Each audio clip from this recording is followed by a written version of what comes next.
കിട്ടൂല. ഈ പോയാൽ തന്നെ സുബൈക്ക് പോയാൽ തന്നെ വേണം വേണ്ട വെച്ചിട്ട് ഇമാമ് സലാം വീട്ടാൻ ഒഴിവില്ല. രണ്ടാമത്തെ സലാം വീട്ടിൽ ചിലപ്പോ പള്ളിയുടെ പുറത്ത് കിടന്നിട്ടാവും. അത്ര തിരക്കില്ല നമ്മൾ, അത്ര തിരക്കില്ല. എന്നിട്ട് വന്നൊരൊറ്റ കിടത്താണ്. പിന്നെ എത്ര മണിക്കാ എഴുന്നേൽക്കുക? അത് സുബൈ ഉള്ളോന്, അല്ലാത്തവനെ അലത്തൂല ഉറങ്ങന്നെയാണ്, അവൻ ഉറങ്ങന്നെയാണ്. പിന്നെ എപ്പോഴാ സുബൈസ്കാരം? വെള്ളിയാഴ്ച 7 മണിക്ക്. അവനെപ്പോഴാ സൗകര്യമെങ്കിലും ഉണർന്നിട്ട്. അങ്ങനെ ഉണ്ടോ ഇസ്ലാമിൽ? സമയം തെറ്റി നിർവഹി എപ്പോഴെങ്കിലും ഒരു മനുഷ്യന് ഉറങ്ങിക്കൂടാതെന്നല്ല.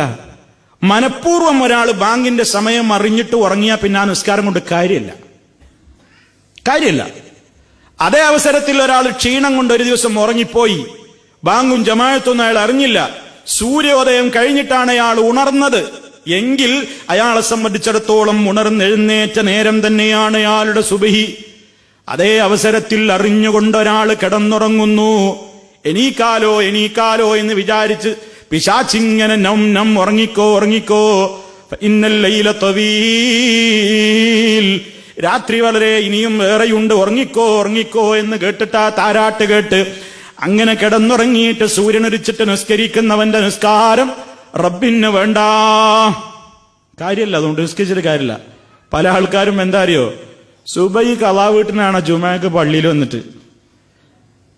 അത് ഈ സുബൈക്ക് കുനൂത്തില്ലാത്തവർക്ക് വലിയ സൗകര്യമാണ്. ഇവൻ ഏതാ നിസ്കരിക്കണമെന്ന് ആർക്കും തിരിയില്ലല്ലോ. സുബൈക്ക് കുനൂത്ത് ഓതുന്നവനാണ് സാധുക്കള് 2 കൈയും പോക്കുമ്പോഴാ ഇവൻ സുബൈ നിസ്കരിച്ചിട്ടില്ലല്ലേ, ഇതിപ്പോ അതും വേണ്ടല്ലോ. പല മടിയന്മാർക്കും സുബൈക്ക് കുനൂത്ത് വേണ്ടാന്നായപ്പോ ശരി, എന്നാ പിന്നെ നല്ല ചാൻസ് ആണ്, പോയി ഖളാ വീട്ടിയാൽ മതി ജുമാക്ക് പള്ളിയിലെത്തിയിട്ടെന്ന്. ആരാ ഇത് പറഞ്ഞത്? ആ നിസ്കാരം റബ്ബിന് വേണോ? സമയം നിശ്ചയിച്ച നിസ്കാരം സമയം തെറ്റിച്ചിട്ട് മനഃപൂർവ്വം തെറ്റിച്ചിട്ട് അത് നിസ്കരിച്ചാൽ അല്ലാഹ് സ്വീകരിക്കൂല. അതുകൊണ്ട് വെള്ളിയാഴ്ച ദിവസത്തിന്റെ കാര്യം എല്ലാവരും ഗൗരവത്തിലെടുക്കുക. ഉറക്ക് കുറച്ച് കുറയ്ക്കുക. എന്നിട്ട് ഈ 1-ാം സമയത്ത് എത്താൻ പറ്റുമോ? ആയുഷ്കാലത്തിൽ ഒരിക്കലെങ്കിലും മുൻഗാമികളായ സഹാബത്തും താബിഈങ്ങളുടെ ഒക്കെ ചരിത്രത്തിൽ കാണുന്നത് സുബഹി നിസ്കാരം കഴിഞ്ഞാൽ തന്നെ റോഡുകൾ നിറയുന്നാണ്. എവിടേക്ക്?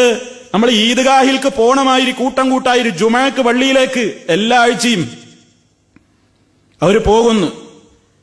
1-ാം സായത്തിന്റെ പുണ്യം കിട്ടാൻ ആയുഷ്കാലത്തിൽ ഒരിക്കൽ നമുക്ക് കിട്ടുമോ?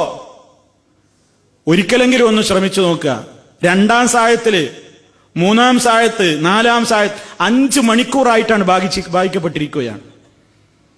ഇതെല്ലാം ഓരോ സമയത്തും നമ്മളിങ്ങനെ എന്താണ്, വെറുതെ റൂമിലുണ്ട്, കിടന്നുറങ്ങിയൊക്കെ നീറ്റു. മറ്റേത് വന്നിട്ടുണ്ട് പത്രം, ഖുർആൻ ഓതിക്കൊണ്ടിരിക്കുകയാണ്. ആരെങ്കിലും ഇപ്പൊ അൽക്കഫെന്ന് ഓതുകയാണെങ്കിൽ അപ്പോഴാ പത്രം വന്നത്, അപ്പൊ മടക്കി വെച്ചു. കാരണം പത്രം വന്നില്ലേ, സൂര്യൻ ഉദിച്ചില്ലേ, ഇനിയിപ്പോ മെഴുകുതിരിക്ക് എന്താ സ്ഥാനം? നമ്മളെ കൽബാണത്. ഖുർആൻ മടക്കി വെച്ചു, പിന്നെ പത്രാണ്, അത് അരിച്ച് പെറുക്കുകയാണ്. ഒരുപാട് സമയം. അല്ലെങ്കിൽ ന്യൂസ് ഇട്ടു, അല്ലെങ്കിൽ ടി വിയിലേക്ക് ശ്രദ്ധിച്ചു, പള്ളിയിൽ പോണ്ടേ, ആ സമയമുണ്ടല്ലോ. അവസാനം 12. നമ്മുടെയൊക്കെ നാടുകളിൽ പലപ്പോഴും ആളുകൾ വരുന്നത് ഖതീബാണ് കഴിഞ്ഞിട്ടാ. പല ആൾക്കാരും പുറത്തുനിന്ന് ചോദിക്കുന്നതാണ്. പുറത്തുനിന്ന് ആൾക്കാർ ചോദിക്കുന്നത് അത്രയും പരിഹാസ്യമാക്കി തീർത്തു ഈ ദിവസത്തെ.